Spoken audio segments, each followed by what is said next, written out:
Hey, folks, welcome back. This is Chris in Central Pennsylvania. I have a special segment today with a couple from South Africa, colored couple. And those of you who know my program know that I promote Afrikaans, which most colored speak, not all, but most speak.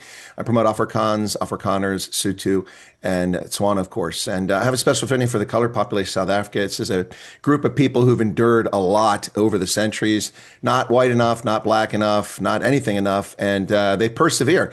And boy, there are a lot of them. And if you ever want a good sense of humor, a lot of folks, but part of this community, and it's a very diverse community. People just make a lot of assumptions about being colored. I mean, you've got people who speak Kapse, you've got Cape Colored, you've got Cape Malays, you've got the Griquas, you've got the Mars, all kinds of folks. But my guest today is Alice and her husband Hans. And they wanted to talk to me. I think they saw the interview I did with Uma Katrina Esau up in Uppington, and as a result wrote to the Truth Report, who relayed the information to me and said they'd like to talk about what it's like to be colored in South Africa. And with that, I'd like to welcome my guests. Their names aren't really Alice and Hans. These are pseudonyms to protect their identity, and you won't see them on camera. So if you're dying to see them, they're both stunningly attractive, and you can't date them because they're already married. But welcome, Alice and Hans. Thank you, Colonel Wyatt.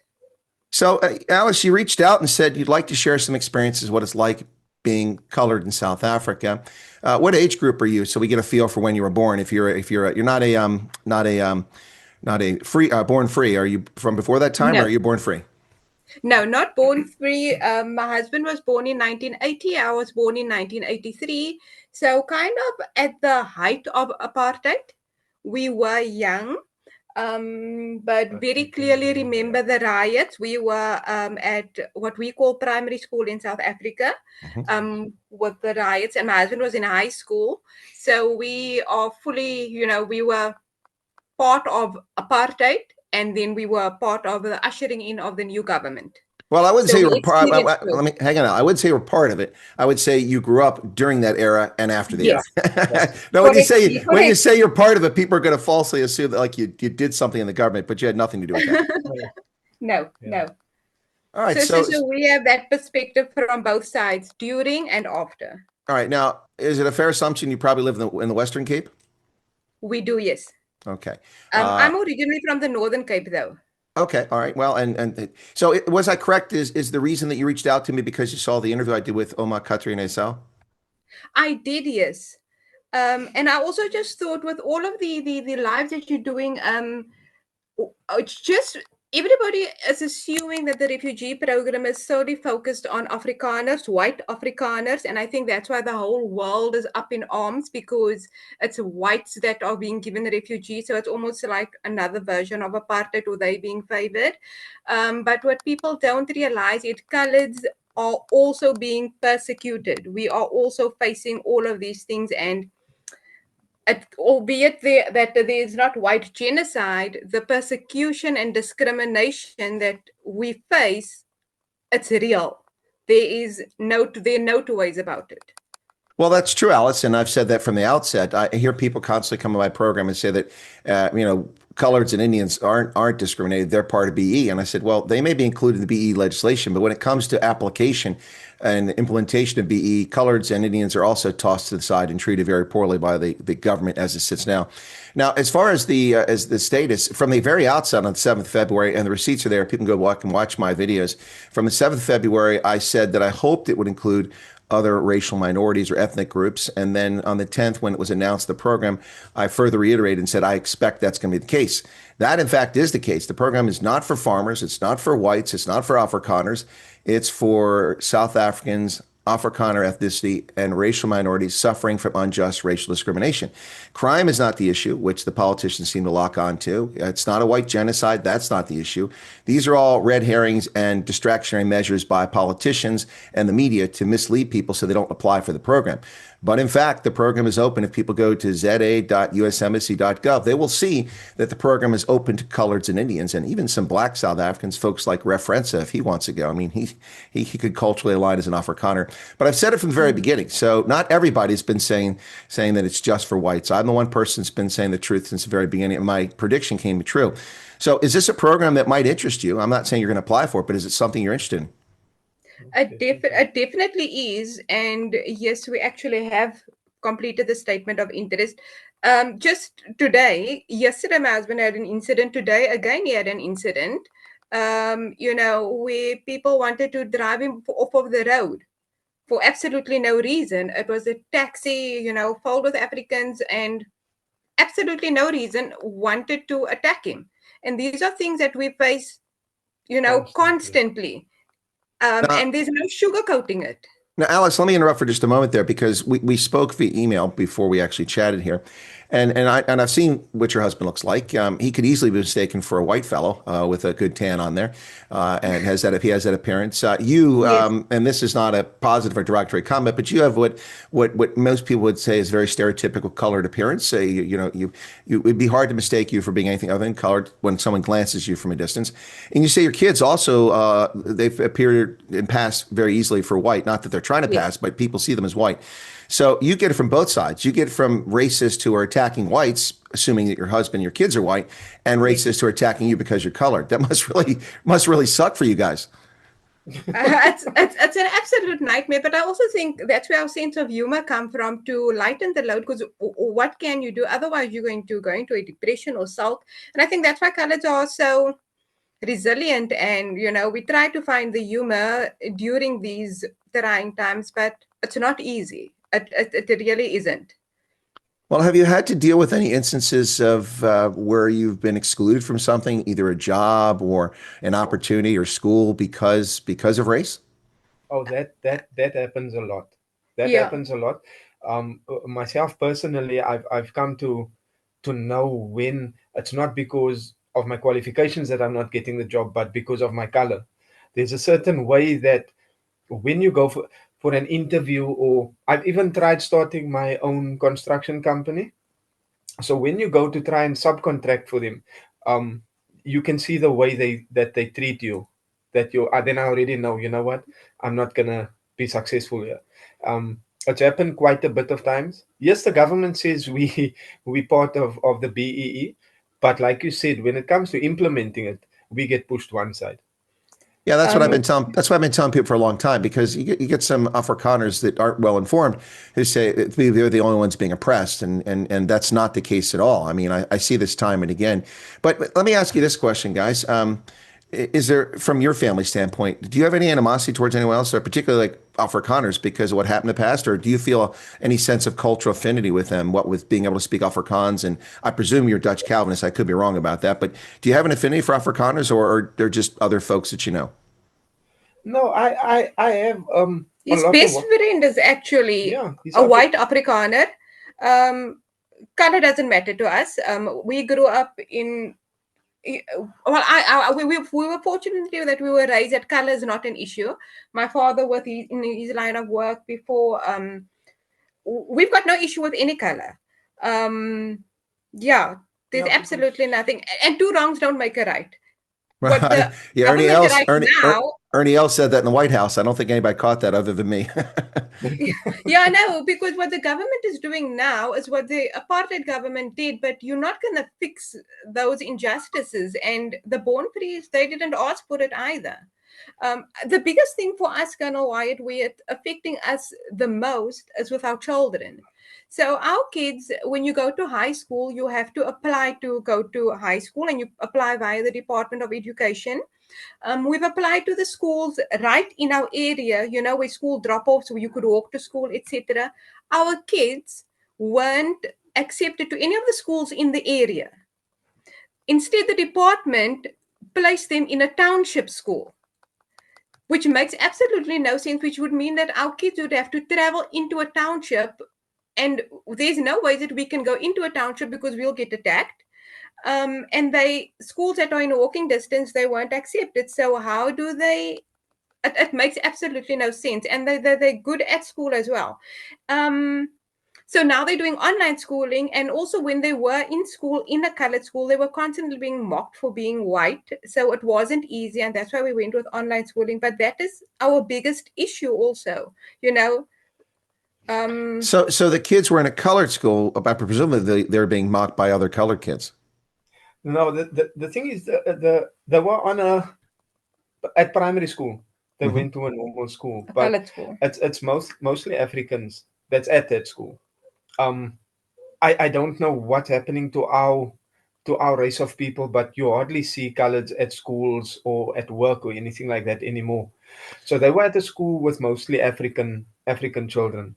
Um, it's in Well, a colored area. sorry, Hans, for my audience, there's no such thing as African. You're all African. They're black students. So for my Okay, audience. black Okay. student. Okay, we're not Okay. allowed to say that here. I because am because that's the Okay. truth. That's the facts. If people want to attach labels, then they're black. They're not African. Afrikaners and coloreds are just as much African as those folks. I could peel back your DNA, both of you right now, and find traces of Africa going back 50,000 years. So they can foot sec. I'm hot full of their nonsense. Yeah, you're talking about black students in the school. So they were abused by black students for being white. Yeah, Yes. yeah, Okay, I understand looking now. white. Yeah. Yeah. So it's yeah, we're not really allowed to get work. Universities don't really want to accept coloreds. Because your quote is attached. There's quotas attached to everything. And it's not even it's not even funny anymore, because I see a lot of youngsters that's willing to work, but that can't find work. So they're sitting on a park here that's made for children to play on. The youngsters just sit there. And they're obviously going into drugs and different sorts of stuff. And I've spoken to a few of them. It's children that come out of good homes. It really is. I've spoken to a few of them, and they honestly do want to work, but they can't find work. They get turned away as soon as my wife worked in HR. So as soon as they saw a CV from a colored, it gets pushed one side. My dad went to hospital a couple of months back. You won't believe me, Colonel White. He sat there for 2 days. He never got help. He had to go to another hospital. My granddad passed away. He looked even more white than what I do. He passed away in hospital. He was calling and calling for oxygen. The nurses never came to help him. And that is from the man, that one of the patients that was laying next to him. He said, this man has been, he told my grandmother, this man has been, he called a whole night for oxygen. Nobody came nearer to help him. They look at us. What I was actually told by a black friend of mine, he said black people see us as a result of rape. So they see us as less than dogs. That is what I was told. Yeah, and no, it's Hudson. It's such a distortion of history, and it betrays all the liaisons and relationships between all the people that came before you all. Yeah, no doubt there were rapes that happened, particularly during the colonial period. There are rapes that happen every day. Look at South Africa today; it's hideous. But Yes. most colored people are descended from loving relationships and unions of Khoi, San, people from Indonesia, and people from Europe back in the 17th century that got that group going. I mean, that's really the core. If you look at the DNA, the proof is there. And so it's really disgusting to hear people treat people as such a stereotypical, generalized statement that you're the product of rape. I guess then we could say that that those folks are making those stupid statements are the product of being morons. yeah, No, definitely. Yeah, so it affects us in our everyday life. You can't, if you don't have medical aid, you can't afford to go to the hospital. The government is pushing NHI. Show me one government employee that goes to a public hospital. If you're working for a private hospital, let's say the Mediclinic group, you go to Mediclinic if you're sick because that's where you work. But if you go to a public hospital and if you're working for a public hospital as a nurse, I feel you should be utilizing those services. And your family should be utilizing those services, but they don't because they treat us like animals over there at hospital. It's sickening. You can't afford to go to a public hospital. You can't. You're No, gonna die. it's well, I've seen that myself. It's too dangerous. It's just a mess. And some of these hospitals, they're just falling apart. I mean, you've got fires taking place, arson. The Charlotte McKexa Hospital up in Gauteng still isn't repaired from a fire 4 years ago. It's just absolutely insane what's happening. So let me ask you this question, because coloreds as a group, and it's as I've indicated, to me, coloreds are very diverse. It's not just one person's a colored, this type of colored, but as a group, coloreds, particularly Western Cape, for a long time were the majority of the population. In fact, up to 2/3 of the Western Cape's population and Northern Cape's population were actually colored. But today, coloreds in the Western Cape are below 50% at about 49% of the population. Do you feel any sense of being inundated by other folks, whether they're black or white, that are moving into the Western Cape? And do you feel marginalized? Because you mentioned that you hardly see any colored kids in school, which is ironic since half the population is colored, all things being equal, half the kids in school should be colored. Yeah, but most of there's so much small children standing and begging at the robots because there's either no place at them for schools. Like I say, the weirdest part is we have a school 3 or 4 roads away from us. There's mostly black children. You'll be very surprised if you see a colored child in that school. And the government tends to try and hide this stuff. You know how disgusting it is sitting here and watching our so-called president speaking to Mr. Trump, and it's so disappointing, so embarrassing. I said to my wife, we're becoming the laughing stock of the world. You know, our president sits there, they showed him the crosses. He's like, where's this? It's your country. How do you not know what's happening in your country? It was aired on Carte Blanche a couple of years ago, that march as well. So, but he's always surprised. You know, when load shedding happened, he was shocked about load shedding happening. He's always shocked about everything, by the way. Well, he was shocked The about president. he was shocked about Hillbrow in the Central Business District of Joburg. I can't believe all these buildings are in this state. Dude, where have you been? Where have you He's been? always News, shocked. it's everywhere. Yeah, He's he's just always plain shocked. useless. That's what he is, really. But back to your question, Colonel Wyatt, I am in HR and I'm in recruitment, so I see a lot. I do recruitment for various people, so I get that firsthand. And so I get the request from huge companies, small companies, those companies that can shy away from having to implement BEE, they'll say, you know what, we just need the right person for the job. But most of the time when I get a request, I'm told African candidates only. Okay, sorry, black candidates only, black candidates only, black candidates only. So I can see exactly. So what you are saying, yes, I do see that we will be outnumbered shortly, given the amount of, okay, so like I said, the recruitment I do, given the amount the quotas that we are getting to work with, we will be outnumbered in a very short period of time. But it's pretty, I think, pretty evil the way this argument is made and the way they treat folks, because first off, over half of South Africa's population was born after 1994. The only governance they've ever known, except for brief periods of a few metros like Nelson Mandela Bay, Joburg, and Tshwane, and Cape Town, and of course, briefly in the Western Cape, well, now for a long time, Western Cape. The only other governance they've known is the DA. Not that that's a whole lot better, but the ANC has led the country for 30 plus years. And most people are born after apartheid. So why should they be blamed for something? One of the nice things about America, which is unique, and that's why people have found us such a shining city on the hill for centuries, is that when you come to America, the sins of your parents, the sins of your grandparents are not yours. We don't care about, the fact that, your grandfather's Joseph Mengele, the doctor of death. I mean, that might be an interesting conversation, but it doesn't mean anything about who you are. It's the content of your character, the way you treat others, that matters in America. Now, there's been a push in the last decade to try to change that by leftists here.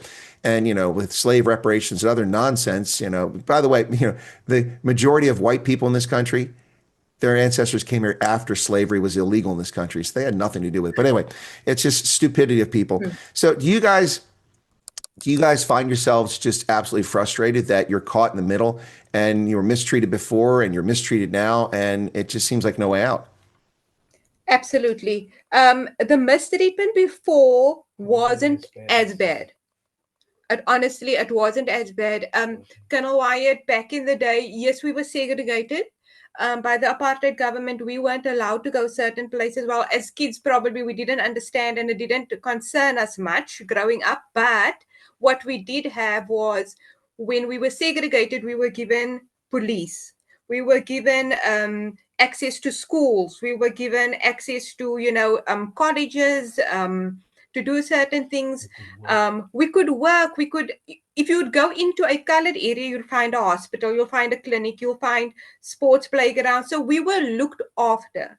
Right now, there's an elite group of people within the ANC or politically connected that is benefiting, and the entire country is decaying.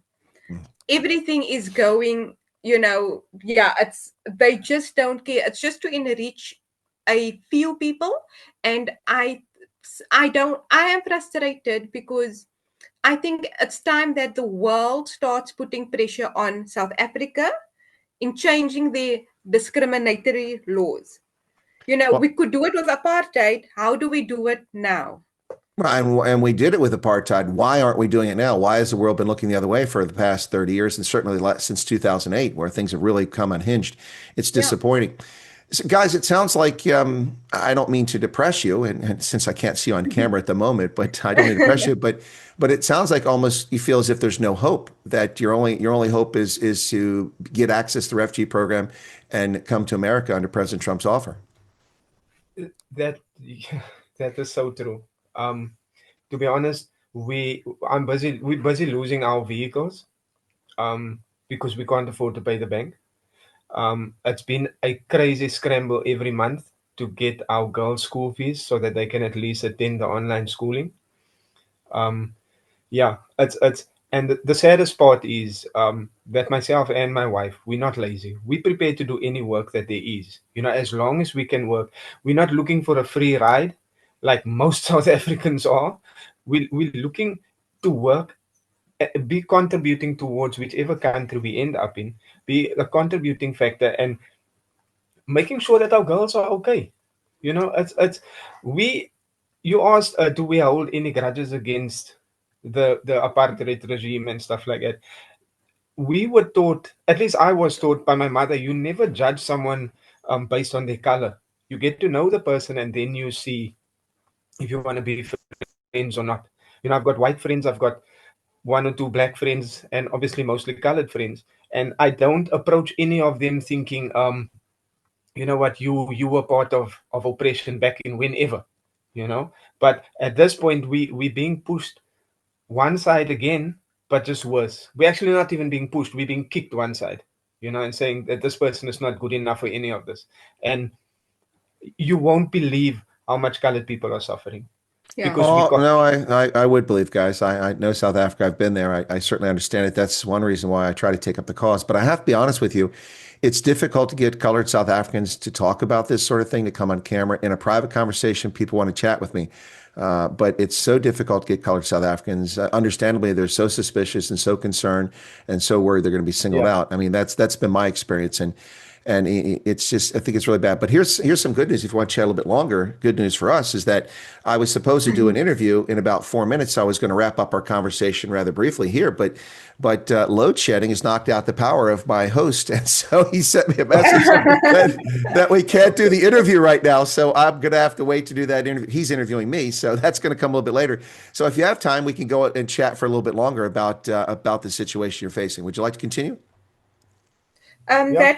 That would be great. There was something that I wanted to also just bring because I think you've got a broad audience, and that's why I took up this opportunity. Like I said, I want to dispel government, because our government lies. Sure. They lie all of the time, and I don't know if they are in denial or what it is. It does not. It makes absolutely no sense to me. With the land expropriation, it's not as if the apartheid regime was against empowering and giving away of the land. I don't know, Colonel Wyatt, if you are aware, but there are some farmers that have taken part in a program and that have donated land or have sold off their land, and they assisted with equipping people, and they wanted to mentor young black farmers and teach them how to farm. There's a October 2020 interview on Carte Blanche with a former rugby player, Ollie Leroux. He sold his farm off to government. It was a chicken farm. He sold it to government with a 10-year commercial contract, fully functional farm with fully functional, equipment, etc. When Carte Blanche took them there 2 years later, the contract had lapsed. The farm was in disarray. Nobody. So why do you want to take the land if you can't farm? And there were those opportunities. You were given land, but it's not working. So I don't understand. I don't. Well, it's all part of an intentional effort to eliminate white South Africans and anyone who's not African, as the term you've used earlier. No, it's intentional. The government has purchased over 4 million hectares of land in the past 30 years, probably much more than that. That's what they publicly disclosed. They've distributed very little of it. Most of what they distributed has gone fallow, fallen completely apart. Once productive, verdant farmland in KZN, a beautiful province, subtropical, where the weather is fine and lots of rain, is just wasteland now, just completely abandoned, destroyed. And then part of the problem is that the way they hand this over to people, the title isn't clear oftentimes, and they form these associations which bicker with each other and fight with each other, and then nothing actually is accomplished. In the few cases where aspiring Black farmers have done well or succeeded, oftentimes it's a situation similar to what you said with Ali LaRue. Their neighbors who are commercial white farmers have an interest in them succeeding. They don't want to see them fail. And so they provide them help. The problem with the ANC government is that, you can't just give people land and have no experience farming. I was a dairy farmer. You don't just know how to do that. Dairy farming is highly technical, very complicated, and requires constant attention 24 hours a day. That's just one example. But when you don't provide grants, you don't provide equipment. You don't provide extension services to train or explain to people about agronomy and how crops grow and fertilization and crop rotation and irrigation and the right crops, the right types of soil, loamy soil versus sandy soil. When you don't get that sort of support and you have no experience in farming, of course it's going to be a disaster. And we saw the same thing in Zimbabwe. But it was even dumber in Zimbabwe because they would take farms and they just put strings out and run a grid, little X's, and gave a little plot here, a chunk here, a chunk here, a chunk there. And of course, the chunk over here is nowhere near the access road, and it's nowhere near the source of water, and they don't have irrigation to get to that spot. And you have to cross eight other people's land to take your crops off. It's just ridiculous. So I understand where you're coming from. It's really heartbreaking. It's just flat out, guys. I mean, maybe you see it this way, but I see it this way. It is flat out racism, and it's state sanctioned, state sponsored, state enforced racism. And for me, it's simply a case of revenge because there's plenty of money that they've stolen to be rich already. Now, the only objective is to impoverish whites, coloreds, and Indians, or to chase them away from the country. Yeah, but they're not chasing us away directly. They're just making it difficult for us to live. Well, making it impossible for many people to live. I mean, the heartbreaking stories of so many people I know that were working engineers, working for ESCOM. Now they're destitute, living in their cars.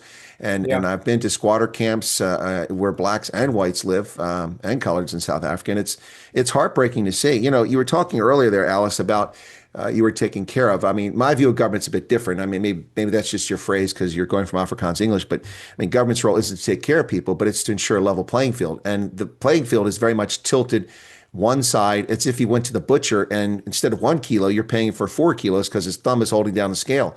It's very unfair what's happening in South Africa, and the world wants to know. But the world is sleepwalking, at least until Trump's executive order. And once people saw Ramaphosa with that, and you alluded to it earlier. I mean, this, he's like, Mr. President, have they told you where this is? I've never seen this before. And Trump says it's in South Africa. What the? Oh gosh.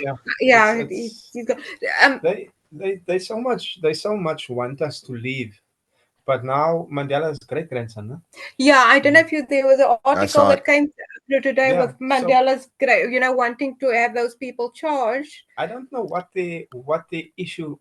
I don't know. I think revenge, like you said, the revenge. It's the right word. Like I said, I come from the Northern Cape. I come from Kimberley. Kimberley has a rich history. It was absolutely wonderful to me growing up there.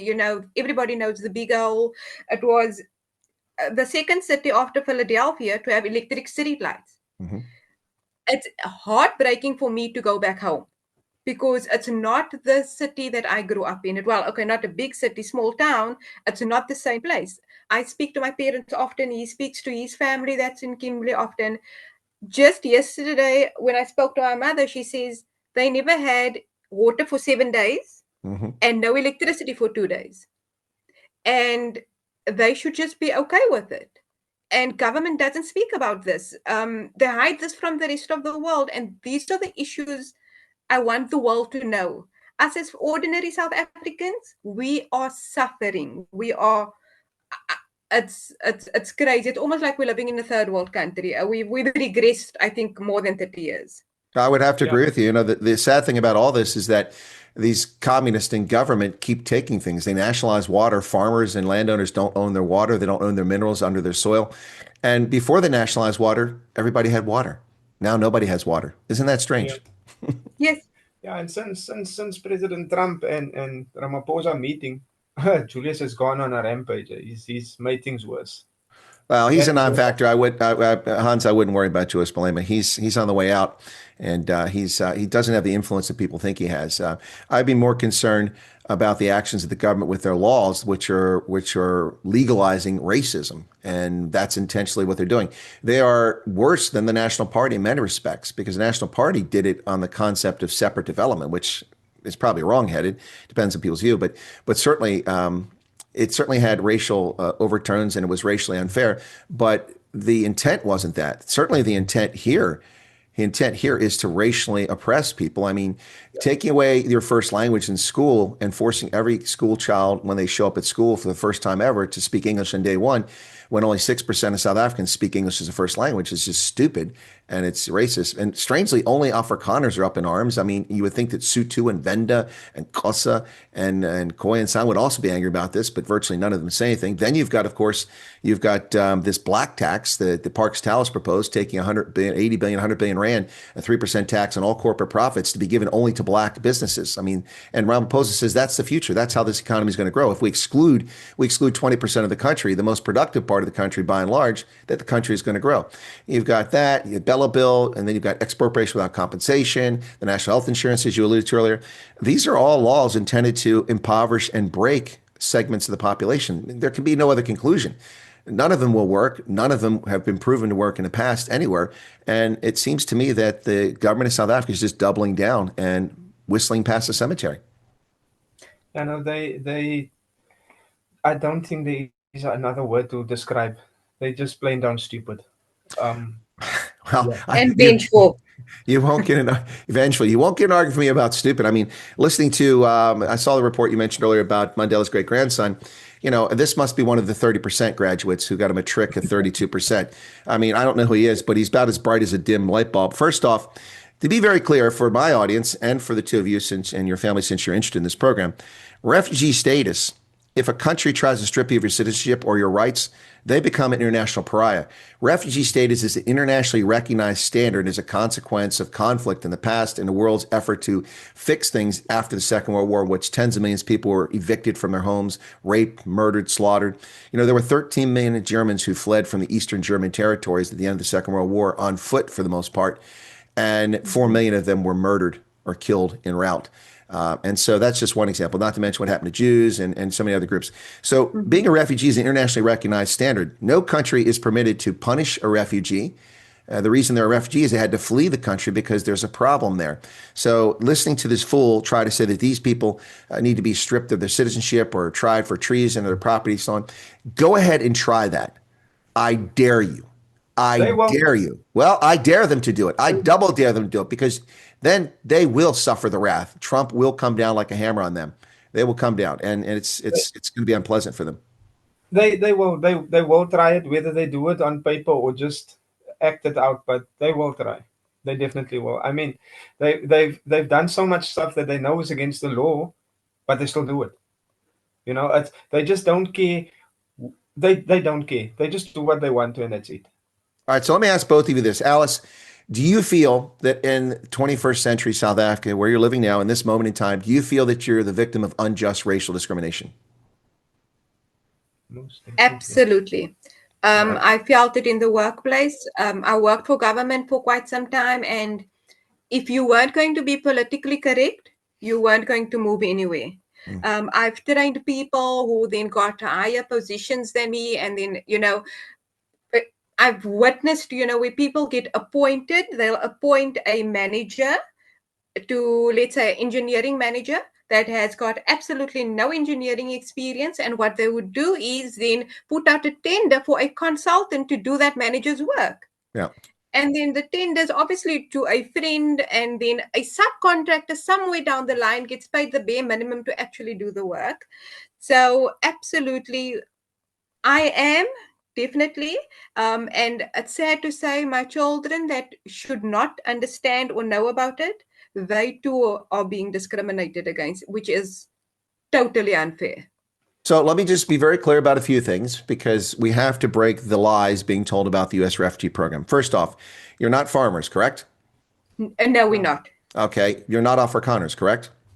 Well, we speak Afrikaans and English with colored, so I don't know. No, well, Yeah, I mean, but you don't you identify as colored, so don't identify as I Afrikaner. identify as colored, Okay, yes. okay, and you're not classified or identify as white, correct? No, yeah, we're Okay. not. All right. The reason I'm doing this is that, I've got to dispel the lies about this program that have been spread by propagandists in South Africa and in the Western media and by some right-wing Afrikaners as well. You don't have to be white. You don't have to be a farmer. You don't have to be an Afrikaner to take advantage of this, not take advantage, but to participate in this program is the correct phrase. And the other thing, too, that's completely lost, that's why I ask if you felt that you're a victim of unjust racial discrimination, is because that's the basis for your participation in the program. Qualifying, you have to be a South African national, you have to be an Afrikaner ethnicity or a racial minority. You guys qualify so far. You have to have an incident of past racial persecution that you can prove or mention, or a genuine fear of future one. And it sounds to me like you have a genuine fear of future what's going on. Your kids can't even go to school. They have to stay at home and do homeschool online. So you qualify. And that just breaks apart all the lies that have been spread about this program. That's why it's so interesting to have this conversation with you. If you actually get interviewed and get a chance to come to America, have you thought about where you might want to go? I'm just curious. I mean, do you know anything about America at all? Or are you just taking a crapshoot? Let me roll the dice and see what happens. Colonel Wyatt, we understand what a refugee is, and we are desperate. We there is nothing here for us. We are willing to go wherever they put us and make a success. That has got absolute, and we like, if we need to live with the clothes on our back, so be it. It's better than what we are going through here because it's painful. I'm busy tearing up here because there was a time that I had hope for South Africa, but it's just getting worse. And to save our family, we're willing to go absolutely anywhere and do whatever we need to. I'm fortunate. My husband is very skilled in construction. He grew up on construction sites, can build a house from the ground up. So I don't think everybody always needs some type of construction. So wherever either him or I can get a job, we're happy as long as we can just, have a fresh start for our family and not be this fearful. Just on a side note, also, we don't leave our house after 6 in the evening because it's not safe. Mm. Not for the color of our skin. We don't want that for our children. Our girls, we hardly ever take with when we do go to the shop to buy bread or anything because of that. I was shouted at one day in Checkers because I asked the lady, a black lady, I asked her, excuse me, I just need to get a muffin.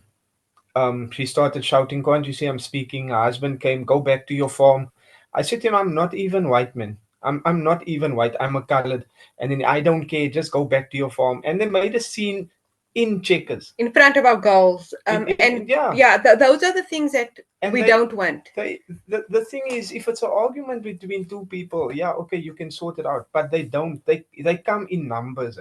So if you argue with the one, other one will come from around the corner, and just simply because he's also black, you'll take the black man's part. Never mind what really happened. So yeah. That's the daily petty racism that people have to endure. I had one of my viewers in a nice part of Cape Town there. I was up in at Blaubergstrand and had a meet and greet. The lady said to me that just a few days prior to that, she had been in the parking lot. It was Pick and Pay or Checkers, one of the shopping places there. And a black guy came up and said, "Give me your keys." She walked out of the supermarket, with her trolley and carrying her infant. And he said, "Give me your keys." And she was puzzled. It was broad daylight. He wasn't robbing her. She's like, "Huh?" And he's like, F off, go to America, give me your keys. Oh my word. That's what they're doing now. Yeah, that's really what they're doing now. It's really it's shocking, but it's unfortunate because most black people aren't jerks like this. Most of them aren't racist. I don't know what your experience is, but I've been all over South Africa. The only province I've never been to really spend any real time is in Mpumalanga, and no matter where I go in South Africa the past 30 years, most folks that I meet, black, white, brown, they're just good people. I mean, there are obviously some bigots and racists out there, but the racists are being exposed on a daily basis now in South Africa, and most of these racists, unfortunately, are black. But the saddest part is the ANC taught black people that black people can't be racist. Well, that's because stupid people believe stupid things, and they should wear signs. It's actually that bad that I remember there was a a facilitation a couple of years ago. I think it was at Fisher High School, where there was an incident, and then they had to get a diversity facilitator in, and the facilitator on the recording said, "Black people," telling the children, "Black people can't be racist." Yeah, well, that's And that's the that's other just issue that we have is the history that our children are being taught in the curriculum. A lot of the things that we grew up with also, what kids are being taught are being distorted facts. yeah. So No, I'm aware of as that. the government is currently in denial, and what they are saying, these are being transferred over to the current youth and the current kids in school. So what they are creating another generation of racists. Well, absolutely. It's indoctrination. It's how it works, and we've seen it time and again in the Soviet Union. We see it in Venezuela. We've seen it in Cuba. And what you do is poison the minds of people with false histories. As a historian, I don't, homie, don't play that game. I don't accept that. And when people try to lie about history, I called out Pinot recently for his distorted understanding of the history in the Western Cape, and also Nota Bole when I went to be interviewed by DJ Cebu. I called out his understanding of history and who coloreds were because anyway. But no, I don't tolerate that nonsense as a historian. But I understand it's difficult when you find yourself in that cauldron. But should you find yourself over on this side, let me reassure you that you will succeed. It sounds to me like you're hardworking people who care about doing the right thing, and you will put your nose to the grindstone. So I have an interview coming up with one of the refugees who has been here less than a month. In 2 days, it'll be a month. This refugee got a Social Security number, went to temporary housing, moved into permanent housing, has had job offers, now has a job, and today is this person's first day on the job. And yeah, I know that this person also has bought a car, and it's 7 years newer than my car. 7 years newer than my car. Yeah, That's, so that I'm a sounds retired. exciting. I'm a retired colonel, and I can't even get a new car. And the refugee has a car that's only 2 years old. So now, to be fair, this refugee doesn't have a driver's license yet; hasn't done that process. So the car is just sitting there. But so my point is that, and this person was not judged for the color of their skin, simply judged for the CV and their qualifications and what they could bring to the job. And that's one. I've talked to several other refugees. They're all doing well. Just got notification from another group of refugees who just got Social Security numbers. And so they're off and running. So this is less than a month after coming here, living in a country where the hardest thing for the refugees so far, every one of them I've talked to, is that where are the bars? Where are the gates? Where's the gunfire? None of this is happening. And so that's a tough adjustment. And anyway, so if you do get over here, I'm certain that you will succeed and your children will thrive in America. No doubt about that. Yeah, we hope. We are patiently waiting for a phone call for an interview. We do understand processes take time and the numbers, obviously, but President Trump has given us hope. Well, that's good. And what I'd suggest, thing we've got to hold on to right now. Alice, what I would suggest, a little coaching, helping with your interview. The politicians in South Africa and the apologists in South Africa keep focusing. Everyone's a victim of crime. Yeah, well, who cares? That's not the basis for being a refugee. The basis is unjust racial discrimination. Please remember that in your interview when you go. Any instance where, like with the construction industry or with your work, what you were discriminated against, highlight that. Now, if you've been a victim of crime, you can mention that because you might have been a victim of crime because you're targeted because you're colored. I don't know. But my point is that people who go into this and go, well, we were assaulted, our home was broken into. That's not sufficient justification to be a refugee. Unless it was because you were targeted because of your skin color. But it sounds clear that in your cases, both of you have suffered unjust racial discrimination, and you should focus on that in your interview, okay? Perfect. Okay. Thank you so much. All right, I'll give you the floor. Any final words you'd like to share or thoughts and about the situation or hope? Or, I don't know. Or I don't know if you guys are rugby fans, if you're going to watch the Bulls in Leinster this weekend. I don't know, but any final thoughts you might want to share? Well, okay, I'm a big Springbok fan. I only watch Springboks, not to be on a rugby. But I think final thoughts, I actually just want to thank you. Because you've got a good audience, you've got a big audience, and you are highlighting the truth. We need more people like you putting the truth out there and giving us the opportunity to share our experiences. And then obviously just, we are very grateful that President Trump has extended this olive branch to us, because right now, like I said, it's the only thing that we got to hold on to, and you always need, some sort of hope. We actively follow you.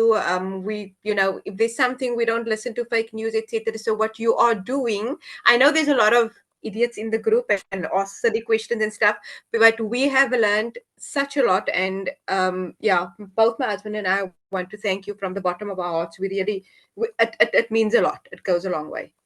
Well, it's my pleasure, and I'm so glad that it's been helpful and that you find it useful. So, folks, you've been listening to a conversation with Alice and Hans, not their real names, pseudonyms, which we came up with, and so that we can protect their identity. A colored couple in South Africa who are getting it from both sides. The husband looks an awful lot like a white fellow, even though he's colored, and the kids look an awful lot like white kids. And so they're getting attacked because they're white when they're not.